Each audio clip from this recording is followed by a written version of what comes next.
Mu kwezi kwa munani 2023 nibwo ubuvugizi bw'ingabo z'u Rwanda bwasohoye itangazo bugaragaza ko hari abasirikare bakuru barimo General James Kabarebe, General Fred Bingira ndetse n'abandi bemerewe kujya mu kiruhuko cy'izabukuru. N'icyemezo cyafashweho umwanzuro na President Paul Kagame kandi kireba abasirikare bakuru barimo Lieutenant General Frank Mushyo Kamanzi, Major General Martin Nzaramba, Major General Eric Murokore, Major General Augustin Turagara, Major General Charles Karamba ndetse na Major General Albert Murasira ndetse na Brigadier General Chris Murari, Brigadier General Didas Ndahiro ndetse na Brigadier General Emmanuel Ndahiro. Ni inkuru yatunguye benshi bitewe nuko ari ubwa mbere mu mateka y'ingabo z'u Rwanda abasirikare bakuru bangana gutyo bemerewe kujya mu kiruhuko cy'izabukuru. Indi mpamvu ngo nuko aba basirikare basezerewe ari bamwe mu nkingi za mwamba mu rugamba rwo kubohora igihugu no guhagarika jenoside yakorewe abatutsi. Kuba aba basirikare bakuru bari bagiye mu kiruhuko cy'izabukuru byari bivuze ko bahagaritse umwuga w'igisirikare nk'imwe mu ngingo zigenderwaho hafatwa iki cyemezo. Iteka rya Perezida wa Repubulika rishyiraho stati yihariye y'ingabo z'u Rwanda mu ngingo yaryo y'102 igaragaza ko icy'ingenzi kigenderwaho ngo umusirikare ashyirwe mu kiruhuko cy'izabukuru icyambere ari imyaka. Umusirikare uri ku rwego rwa ofisiye general ashobora kwemererwa kujya mu kiruhuko cy'izabukuru igihe yujuje imyaka 60 y'amavuko. Uri ku rwego rwa ofisiye mukuru we yemererwa igihe agera mu kiruhuko cy'izabukuru afite imyaka 55. Mu gihe uri ku rwego rwa ofisiye muto yemererwa igihe cyo kujya mu kiruhuko cy'izabukuru afite imyaka 45. Kuzuza iyi myaka uri muri uru rwego rwa gisirikare ntivuga ko uzahita wemererwa kujya mu kiruhuko cy'izabukuru, kuko imyaka yo kujya mu kiruhuko cy'izabukuru ishobora kongerwa mu nyungu z'akazi. Yongerwa kandi n'umuyobozi ufite ububasha bwo kuzamura amapeti yisumbuye mu gisirikare, gusa igihe cyongerwa ntigishobora kurenza imyaka 5. Nubwo bimeze gutya ariko nubwo umusirikare yaba ataruzuza imyaka igenwa n'itegeko ashobora gusaba kujya mu kiruhuko cy'izabukuru cy'imburagihe, bigakorwa mu gihe hasigaye imyaka 5 kugira ngo yuzuze imyaka yo kujya mu kiruhuko cy'izabukuru. Abisaba mu nyandiko umuyobozi ufite ububasha bwo kuzamura mu mapeti yisumbuye ni Perezida wa Repubulika. Ibi kandi bishobora gukorwa atabisabye, ahubwo bigafatwaho icyemezo n'umuyobozi ufite ububasha bwo kuzamura mu ipeti ryisumbuye umusirikare, ariko nabwo akabikora igihe hasigaye imyaka 5 kugira ngo yuzuze imyaka yo kujya mu kiruhuko cy'izabukuru. Kimwe n'abandi bakozi ba leta, ofisiye cyangwa sous-ofisiye mukuru yagiye mu kiruhuko cy'izabukuru bahabwa uburenganzira kuri pansiyo yabo. Iri teka kandi rigena ko umusirikare ugiye mu kiruhuko cy'izabukuru ahabwa amafaranga yagenewe abajya mu kiruhuko cy'izabukuru angana n'amezi 28 y'umushahara mbumbe yaragezeho. Umusirikare uri mu kiruhuko cy'izabukuru agira uburenganzira ku kigega cy'ingwate ku mwenda hamwe na pansiyo yiyongera bicungwa na ministeri. Nubwo aba basirikare bakuru bahagaritse umurimo w'igisirikare bemerewe kwambara imyenda ya gisirikare y'ibirori, amapeti ya nyuma ndetse n'imidari y'igisirikare mu gihe cy'iminsi mikuru ya leta. Reka turebe aba basirikare urwibutso basize muri RDF. Ubwo iri tangazo ry'ingabo z'u Rwanda ryajyaga hanze, umwe mu bagarutsweho cyane ni General James Kabarebe bitewe n'ibigwi afite mu ngabo z'u Rwanda. General James Kabarebe yamenyekanye cyane ubwo ari umugaba mukuru w'ingabo z'u Rwanda, umwanya yabayeho imyaka 8, ni ukuvuga kuva 2002 kugera 2010. Ibintu byanatumye agira umwihariko wo kuba ari we wa mbere utinze kuri uyu mwanya. General Kabarebe yabonye izuba mu 1959 avukira muri Uganda kimwe n'abandi banyarwanda benshi bari impunzi. Amashuri abanza yize muri Kiamate Primary School, ayisumbuye ayakomereza muri Kabarega Secondary School mu gace ka Masindi. Icyiciro cya kabiri cy'amashuri yisumbuye Kabarebe yakize muri St Henry's College Kitovu. Amasomo ye yayakomereje muri kaminuza ya Makerere aho yakuye impamyabumenyi mu bijyanye n'ubukungu na politike. Yarangije muri kaminuza mu 1989. Nubwo Kabarebe yamenyekanye cyane ubwo ari umugaba mukuru w'ingabo z'u Rwanda, amateka ye mu mwuga w'igisirikare ajya kure cyane kurenza iyi myaka 8 yamaze ari umugaba mukuru w'ingabo z'u Rwanda, dore ko ari umwe mu bagize uruhare rukomeye mu kubohora igihugu cya Uganda. Nyuma kimwe n'abandi banyarwanda benshi bari barahungiye muri Uganda, yanagize uruhare rwo kubohora igihugu cy'u Rwanda no guhagarika jenoside yakorewe abatutsi. Mu gihe cy'urugamba rwo kubohora u Rwanda, James Kabarebe yari afite ipiti rya koloneli, yari icyegera cya Major General Paul Kagame wari uyoboye urugamba. Nyuma yaje kuba umuyobozi w'itsinda ry'ingabo zakoreraga ku cyicaro gikuru cy'ingabo zahoze ari zarapiye ku Murindi, ubu ni mu karere ka Gicumbi mu majyaruguru y'u Rwanda. Iri tsinda ari naryo ryaje kuvamo umutwe w'ingabo ushinzwe kurinda umukuru w'igihugu Republican Guard nyuma y'urugamba rwo kubohora igihugu. Mbere yo kuba umugaba mukuru w'ingabo z'u Rwanda, izina Kabarebe ryumvikanye cyane mu bakurikiranaga amakuru y'intambara ya Kongo ya mbere n'iya kabiri, cyane cyane uyu mugabo ko ari umwe wari uyoboye ingabo z'u Rwanda zoherejwe muri iki gihugu gucyura impunzi z'abanyarwanda babaga muri Zaire no kurwanya interahamwe n'ingabo zahoze ari za FARC zacuraga umugambi mumbisho wo kongera gutera u Rwanda. Aha ni naho Kabarebe yaje kwandika amateka yo kuba umugaba mukuru w'ingabo mu bihugu bibiri. Yabaye umugaba mukuru w'ingabo za Kongo Kinshasa, yari icyitwaga Zaire, nyuma yo guhirima k'ubutegetsi bwa Mobutu agasimburwa na Laurent Désiré Kabila wahise wirukana abanyarwanda babaga muri Kongo icyo gihe. Nyuma y'intambara ya mbere n'iya kabiri za Kongo mu mwaka wa 2002, Kabarebe yagizwe umugaba w'ingabo z'u Rwanda kugeza 2010 ubwo yagirwaga minisitiri w'ingabo. Umwanya yabayemo kugeza 2018 ubwo yagirwaga umujyanama wa perezida wa Repubulika mu byerekeranye n'umutekano. General James Kabarebe yagiye mu kiruhuko cy'izabukuru ari mu basirikare bafite ipeti rya 4 Star General u Rwanda rufite. Reka turebe noneho General Fred Ibingira nawe yagiye mu kiruhuko cy'izabukuru kimwe na General James Kabarebe. General Fred Ibingira nawe yagiye mu kiruhuko cy'izabukuru ari umwe mu basirikare bafite ipeti rya General yarihawe mu mwaka wa 2018 nyuma yo kuzamurwa mu ntera na Perezida Paul Kagame.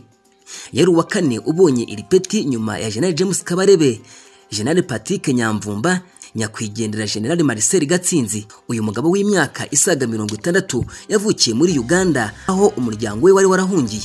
Amashuri atatu yisumbuye yayize muri Gisozi Senior Secondary School nk'uko igihe cyabyanditse. Yinjiye mu ngabo za Uganda mu 1987. Fred Ibingira yari umuyobozi wungirije wa batayo. Mu 1991 yabaye umuyobozi wa batayo ya 7. Muri uru rugamba yagiye ahabwa inshingano zo kuyobora batayo zitandukanye. Nyuma y'urugamba mu 1994, Fred Ibingira yabaye umuyobozi wa brigade ya 301 kugeza mu 1998 ubwo yagirwaga umuyobozi wa brigade ya 402. Mu mwaka wa 2003 Fred Ibingira yagizwe umuyobozi wa diviziyo ya mbere kugeza 2010 ubwo yagirwaga umugaba w'inkeragutabara. Inshingano yavuyeho 2018 asimburwa na General Major Aloys Muganga. Kanono tunarebere hamwe Lieutenant General Charles Kayonga. Lieutenant General Charles Kayonga no yagiye mu kiruhuko cy'izabukuru twanamugarutseho cyane hano ku Muco Wacu TV. Lieutenant General Charles Kayonga yabaye umugaba mukuru w'ingabo z'u Rwanda kugeza 2013 ubwo yasimburwaga na General Patrick Nyamvumba, numwe mu basirikare bagize uruhare mu rugamba rwo kubohora igihugu. Yabaye umuyobozi w'ingabo za RPA 600 zoherejwe muri CND. Yabonye izuba mu 1962 avukira muri Uganda aho ababyeyi be bari barahungiye. Amasomo ya kaminuza yize muri kaminuza ya Makerere. Mu gihe cy'urugamba rwo kubohora igihugu yagiye ahabwa inshingano zitandukanye, cyane cyane izijyanye no kuyobora batayo. Yize amasomo y'igisirikare mu mashuri atandukanye akomeye hirya no hino ku isi, harimo irya Kansas muri Leta Zunze Ubumwe za Amerika. Muri 2019 yabaye nkuba mu nshingano z'igisirikare agirwa ambasaderi w'u Rwanda mu Bushinwa.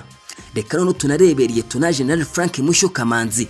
Lieutenant General Frank Mushyo Kamanzi yavutse tariki ya 31 Werurwe 1964, yiga muri kaminuza ya Makerere muri Uganda aho yakuye impamyabumenyi ihanitse mu by'ubuhinzi. Afite kandi impamyabumenyi y'icyiciro cya gatatu cya kaminuza mu bijyanye n'ubusugire bw'igihugu yakuye muri kaminuza y'igisirikare ya National Defense University i Washington DC muri Leta Zunze Ubumwe za Amerika.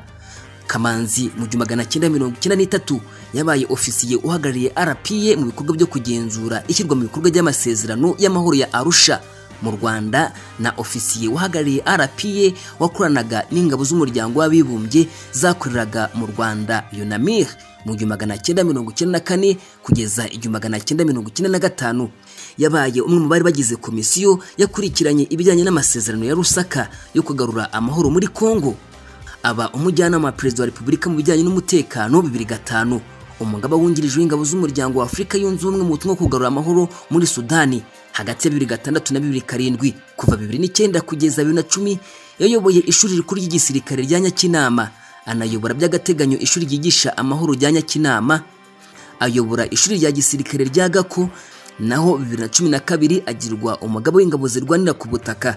Yakoze kandi amahugurwa atandukanye nko mu Bushinwa, ay'abakomando bo ku rwego rwo hejuru rwa gisirikare muri Nigeria no mu ishuri ryigisha iby'intambara National Defense University riri i Washington DC muri Leta Zunze Ubumwe za Amerika. Major General Murasira w'imyaka isaga 61 y'amavuko kuri ubu ni minisitiri ushinzwe ibikorwa by'ubutabazi ariko yakoze imirimo myinshi itandukanye mu ngabo z'u Rwanda.